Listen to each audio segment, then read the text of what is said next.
It's the week ending Saturday, the 2nd of December, and this is the Week Unwrapped. In the past 7 days, we've seen Britain agreeing to pay the EU around €50 billion in compensation, a single Bitcoin's worth rising to over $10,000, and President Donald Trump sharing hate videos to his millions of social media followers. But we're here to bring you some of the stories that passed under the radar this week. Big news, not making headlines right now, but with repercussions for all our lives. I'm Olly Mann. Let's unwrap the week. And with me from the week's digital team are Jamie Timson and Cameron Tait. And from the Week Junior, we welcome back Felicity Capon. And Felicity, you're starting the show this week. What do you think this week will be remembered for? Is this the week the fashion industry takes a long, hard look at itself? You know, if we're burning the equivalent of 1 truckload of clothing every second or using it as landfill, there's nothing attractive about that. I think at the end of the day, we're all living on this planet together and we have to survive on it, you know, and this is a really harmful industry and it doesn't have to be. It's not a quick fix. But, you know, I think what we're talking about today is just bringing awareness to it, a different mindset, a different approach. Stella McCartney speaking on Newsnight this week on BBC Two. Felicity, before we get on to the solution then, what is the problem that McCartney's discussing here?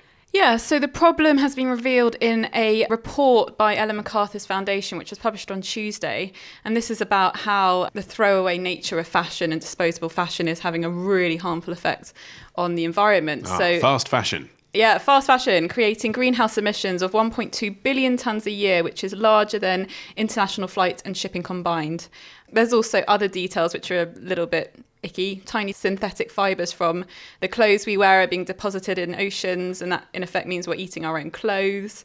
The estimated cost to the UK economy of throwing away clothes is about 82 million a year. Hold on a minute. Throwing away clothes? Yeah. So I've thrown away underwear after it served its purpose, but apart from that, doesn't everyone give them to charity shops or friends? I mean, who throws away clothes? I think increasing numbers of people are throwing away clothes. In fact, the report says that more than half of fast fashion produced is disposed of in less than a year. What? Can you relate to that? A lot of things fall apart. Like, the thing is if they're cheap quality and they get broken very quickly, you end up having to throw it away. I'm not going to give over my holy shirt to Oxfam. Sure, but I wonder whether it is... My holy shirt, on the other hand.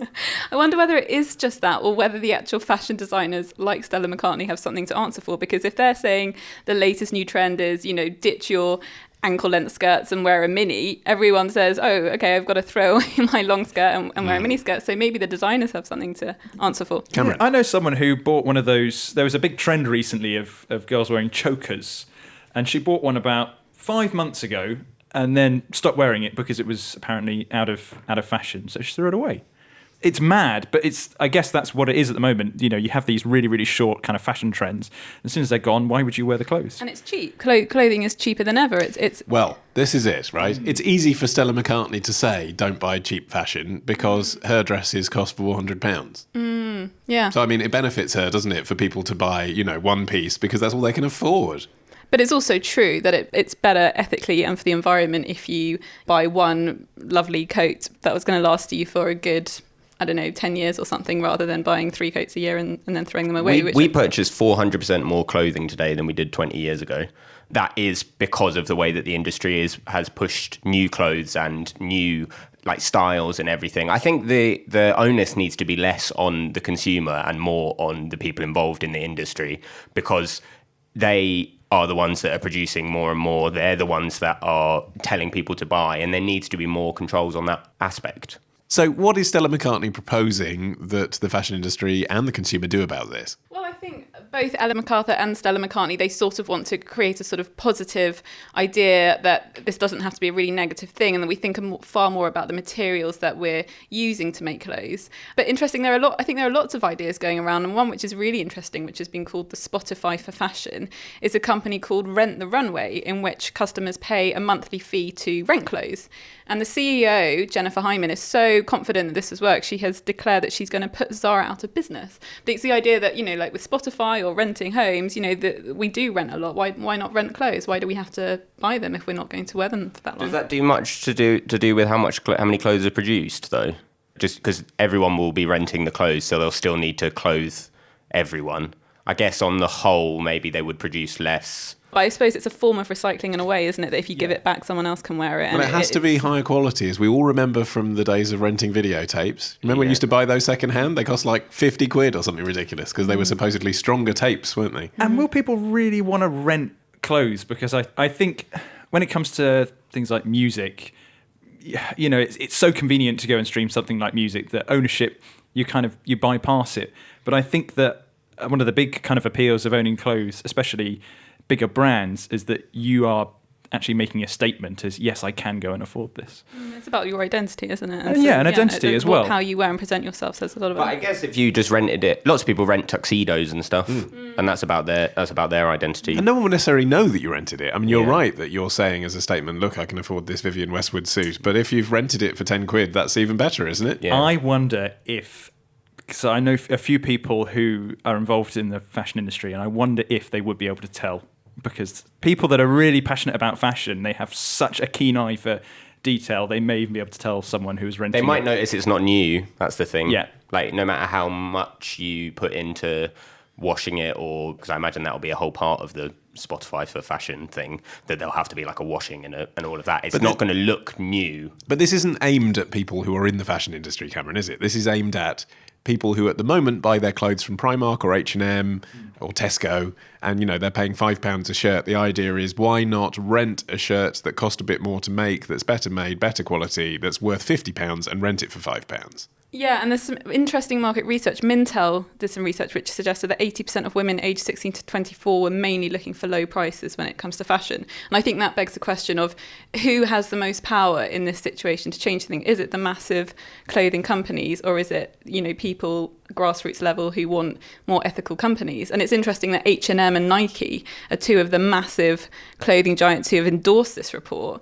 But actually, I mean, I don't really know what that means. They endorse a report, but actually Nike particularly was only a few weeks ago implicated in the Paradise Papers. It's about whether we want our companies to be ethical and responsible, and where the onus for that is going to come from. Is it going to come from the clamour of the ordinary people on the high street? I'm not sure it is. I know. I think absolutely. I think it needs to come from top down. I think if you want to sell clothes in the UK, you should pay your workers minimum wage. We should put controls on the clothes that are being sold in this country to make sure that we know that the makers and the manufacturers behind it are adhering to our standards, in the same way that you would do about farming practices, and that we kick up a whole fuss about chlorinated chicken. We could put on the same kind of measures to make sure that the clothes that are being sold in this country are ethical and better. Well, actually, I don't think we could within the EU, could we? Well, no. So after Brexit, that's protectionist Britain. Here we come. We can really raise the amount of money that we pay the people that make our clothes and all of those kind of things. But there would be an outcry. And people might say that they like the idea, but if you could buy a T-shirt in H&M in France or Germany for £6 and over here it's 20,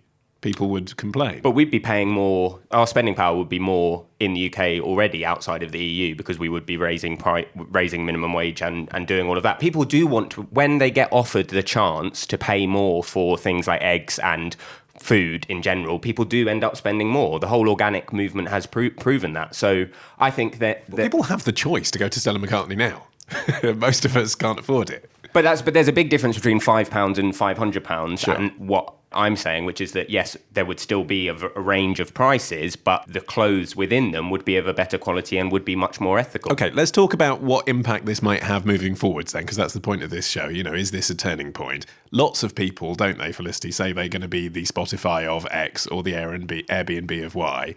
Is the rental model something that really can be expanded to industries such as fashion? Or is there just a natural cut-off point, as Cameron suggested, with things like music that actually haven't been pre-owned, really? They're in the cloud. I think the renting model's quite interesting, and I think it could catch on. I think, like you said, for people who can't afford designer labels, if that was more readily available, that you could wear Vivienne Westwood one week and Stella McCartney the next, I think that would be a really attractive proposition. But I think what's so sad about this report, and probably the reason it made it onto this podcast, is that it is flying under the radar and not a lot of people seem to know or care about it. And I just don't think there's that awareness that, you know, even today there was a report that said washing a fleece is far more harmful to the the world's oceans than microbeads.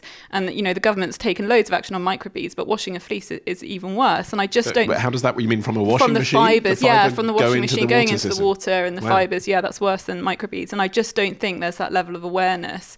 Like Jamie said, the whole free-range eggs things, I like to think that if there was more awareness, you would see more people caring and thinking about what they're wearing on the high street. But at the moment, it's just there's just no sort of appetite for it. It's too easy to pretend to buy things from H&M or Primark and just forget about the fact that they've and it been... makes you feel good. Why would you change that? But I saw a really interesting stat about it, that apparently burning these cheap clothes, so when you throw them away, they obviously...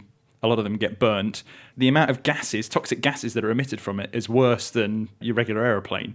It really is a big problem for the environment, but again, no one's really talking about it. Can I introduce another element into this conversation, which is going to prove divisive, I think? Christmas jumpers.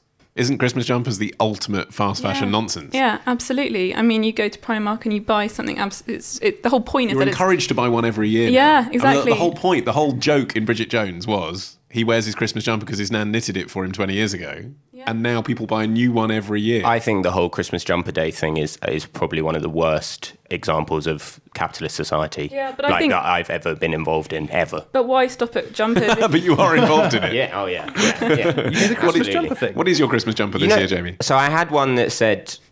for the last Christmas jumper day that I was involved in 3 years ago, and it was a picture of Scooby-Doo with the sign, holding a sign saying, "Will ho ho ho for Scooby snacks." I can see that would only work once. Yeah. You don't want to repeat that nonsense. And actually, France this year hosted the first ever World Ugly Sweater competition, where they gave out prizes for the worst Christmas jumper, which is appalling. But I like your jumper today, Ollie. It's Thank you. It's a good one, isn't it? I thought this is probably an example of fast fashion, though. I've only had it for a week. And I did get it in the Black Friday sale. But I intend to hold on to it for a few years. And when it's done, it goes to charity or recycling? Definitely. 100%. That's it. Style like mine never fades. Jamie, you're next. What do you think the story of the week should be? Was this the week with one miscarriage of justice too far? It is time for legal aid to be transformed. The following areas of civil law are no longer eligible for legal aid.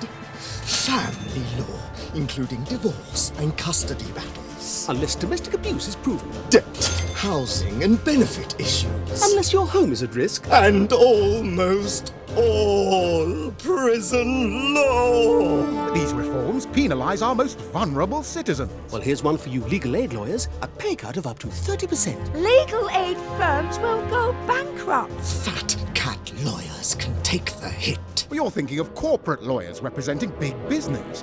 Legal aid lawyers earn around $25,000 a year, less than nurses or teachers. And that was, well, it's hard to say what it was, but I can tell you it came from The Guardian. Jamie, the news this week is that legal aid cuts have cost the taxpayer. Talk us through that. In 2013, there was the Legal Aid Sentencing and Punishment of Offenders Act, which from now on will be known as LASPO. Love an acronym. And it came into effect in 2013 and severely restricted funding for legal aid. The idea behind it was obviously during the coalition set of cuts that we would be able to save money on the amount of money that was being spent on legal aid for the benefit of society, because we needed to save money in order to get rid of the deficit. We all know the reasons behind austerity. Yeah. Crushing overwhelming debt. Yeah. Yeah. But now it turns out that in the end, it hasn't actually saved any money, because when you refuse legal aid to people in positions where they need to go to court, they end up defending themselves. Now, people defending themselves in court that are unprofessional and don't know what they're doing ends up taking far longer to get to the bottom of cases, which in the end costs the taxpayer more money. Okay, and so previously they would have been defended by their legal aid lawyer, or presumably their legal aid lawyer would have advised them not to go to court at all. Exactly. What's interesting, particularly if you look at family law, is that one of the big issues that's come up is that they've stopped the triage bit at the beginning of the case, where the legal aid person would come to them and say, hey, look, actually, maybe you don't hate your spouse as much as you say. There are other ways to go down this. We don't have to go into court. And they were like, oh, yeah, that's probably a good idea. We've got rid of that, and now you've got, particularly in family law, lots and lots of spouses having to cross-examine each other. Or in more kind of heinous ways, you end up with people having to prove that they've had domestic violence committed against themselves in order to be able to get legal aid, which obviously kind of carries all of the problems that you can imagine about proving that you've been abused. And when that fails, when they haven't been able to, they have had to, on occasion, cross-examine the person that's abused them. So it's like it's got a much more serious undertone to it than just people divorcing. And yet, Felicity, this whole legal aid question, not just in the last week, but actually across the last few years, hasn't received the attention that it might. No, and I suppose part of that is probably to do with the idea that legal representation for immigrants, for example, is just not that popular. And I think the Conservatives sort of, their want for cuts, and actually this is probably out of all the areas they could cut, was probably one of the more popular things, because the rights of immigrants in this country, who are some of the people who are most affected by this, a lot of people won't really care about.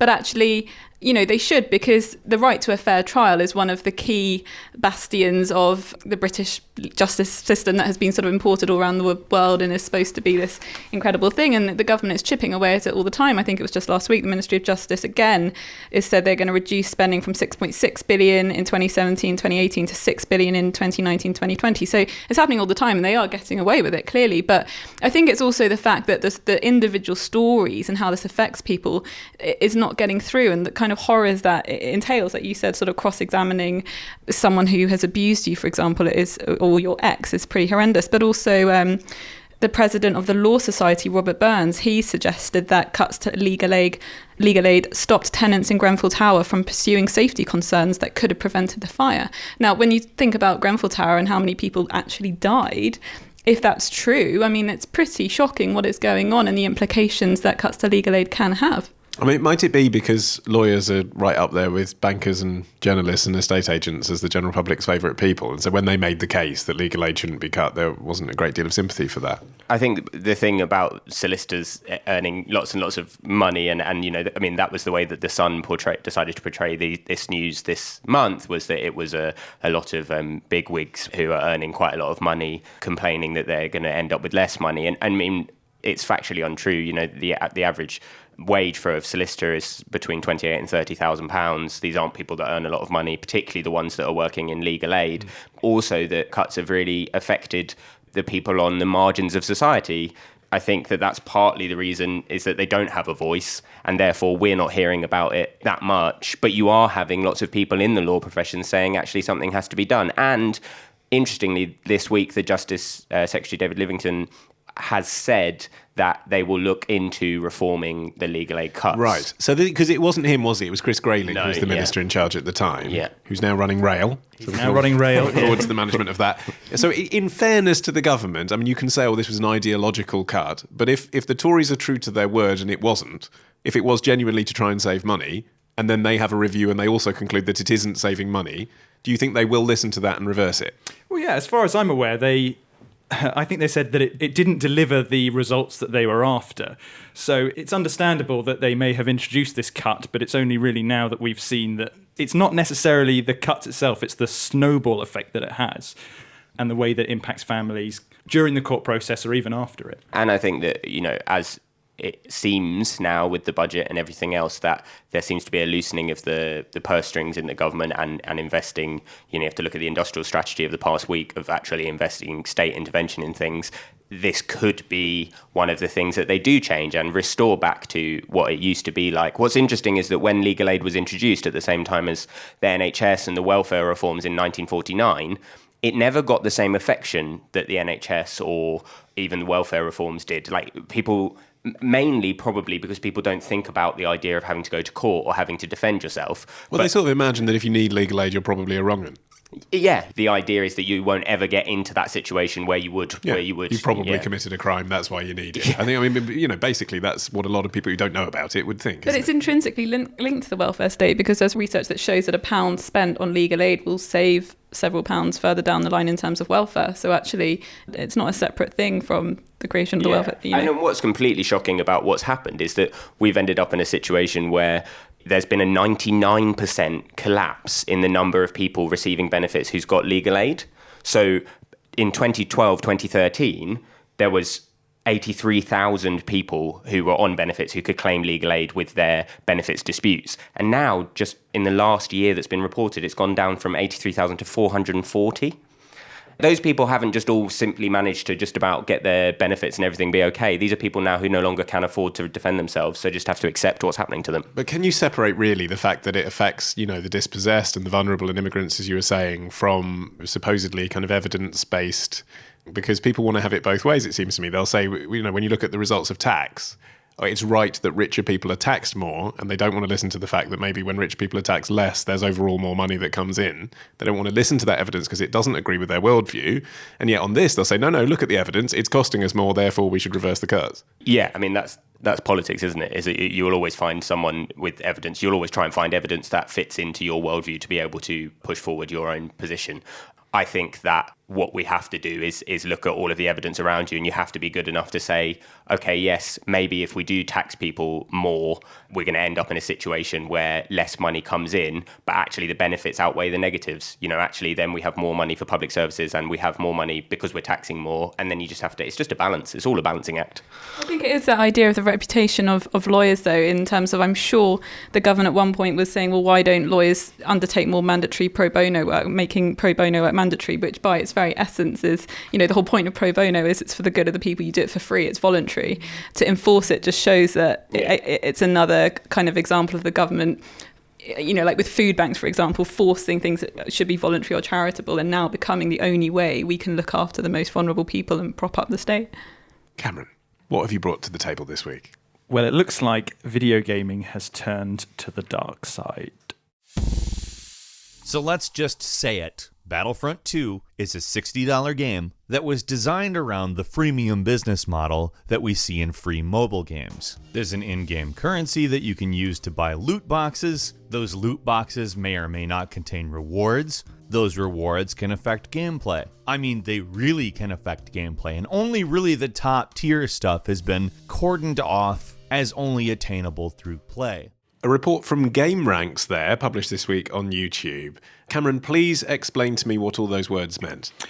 So there's a pretty big story going on in the video gaming world at the moment. One of the biggest computer games to launch this year, Star Wars Battlefront 2, which is published by the massive computer game company EA, has come under massive scrutiny because it basically revolves around young players or any player investing their own money to upgrade and progress through the game. And you have to invest to progress? You don't have to, so you're not forced to do it. But if you don't do it, you have to invest some crazy number like 4,000 gaming hours to actually get all of the potential unlocks. And this is a game that presumably costs 60 quid or something to buy, yeah, right? It costs about £50 to go and buy in the shops. I see. So they've taken the mechanism of in-app purchases that cost £2 and applied it to a £60 game. Yeah, exactly. I can see why that would piss people off. So it really, really pissed people off. So what happened is it completely blew up on the social forum Reddit. EA said, okay, we understand, we're going to take this feature out of the game. Ooh. Which would seem like a good move, but they didn't do anything else to replace that feature. So you still have to invest thousands of hours into the game to actually progress and get your unlocks. But they have since said, oh, we're going to go and put the feature back in. We're just going to tweak it a little bit. So you pay less, or you don't pay at all? Or? Well, they haven't said, but it will still be something that is pissing gamers off. Okay, so what? So this has put the game under scrutiny from governments from both Europe and America. So Belgium has come out and said, well, this looks like it's a form of gambling because you've got people that are investing money into a game and getting random rewards. You don't know what you're going to get. You just know that you're going to be getting something that could progress you further into the game. And there's also the state of Hawaii has said the same thing. That's not gambling. Gambling is when you can lose everything. Gambling, under the law, three elements must be involved: consideration, prize, and chance. So the money that a Dictionary person... corner or what? Amazing. So the money that a person pays to participate in a game is the consideration. Check. The game's rewards are the prize. Check. And chance is any random element that can affect winning. Check. So but in you this can't case, lose. But even but that is crucial, isn't it? When you gamble, you put £100 on black, you can lose all the £100. Surely, if you get a Jedi mind trick or whatever, and it might not be worth it, you haven't lost it. You can't get any money back, though. You've sunk that. That's gone. And you're getting something to the value of 1p back or to the value of 2p But that's back. capitalism, isn't it? When you've bought something, you've bought the ability to play the game. Technically, you could lose because you can get. If I were to invest in one, they call them loot boxes or loot crates. Loot boxes? Loot boxes. So you pay a certain amount of money. Is that actually what it's called in the game? They call them loot crates in the game, I believe. I can't remember. Amazing.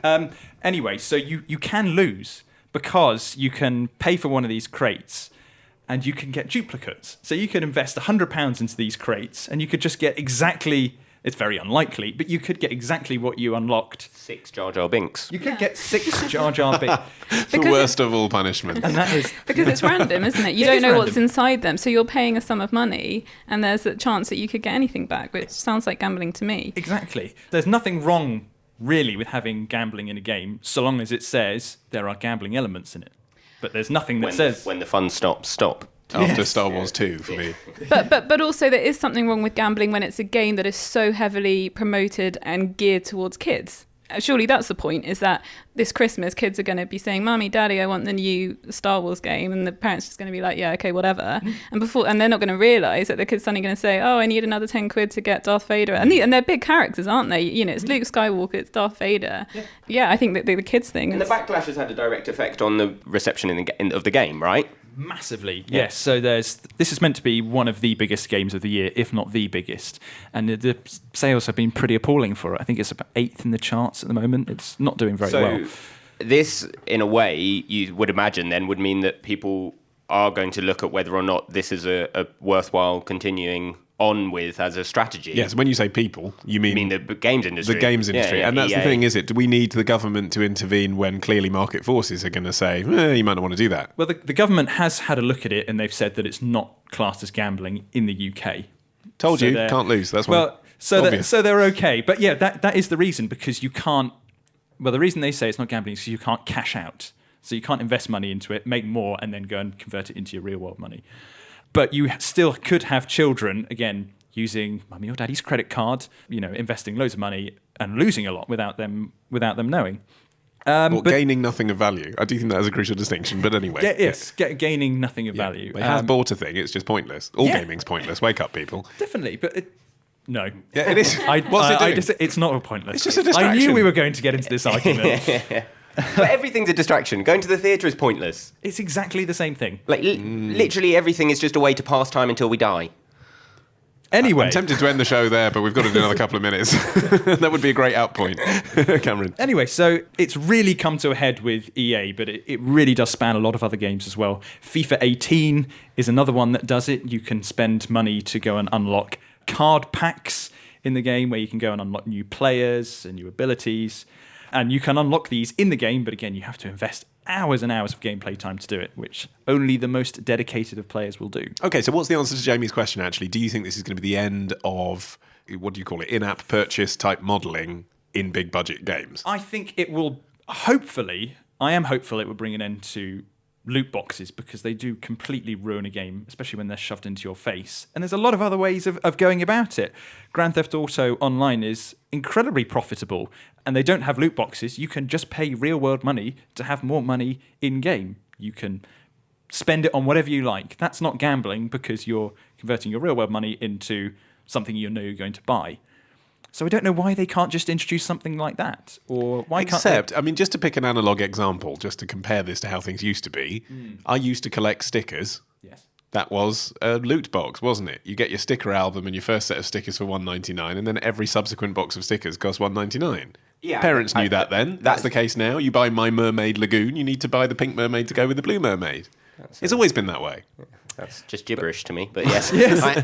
They've obviously taken the idea of the sticker pack or Pokemon booster cards or something and done it into the game. So what's wrong with that if that's always been the case? That's what I mean. But technically, you could sell those on. If you had duplicates, you could sell them on and get your money back. Whereas in a game, Swap you shop. can't do it. Swap shop, that's what we need to bring back to make all this all right. Noel Edmonds in a Darth Vader costume. That's it. That's an out. This isn't a place for you to share your fantasies. That is it from this edition of The Week Unwrapped. My thanks to Jamie Timson, Felicity Capon, and Cameron Tait. For more from The Week, why not visit theweek.co.uk? That's free.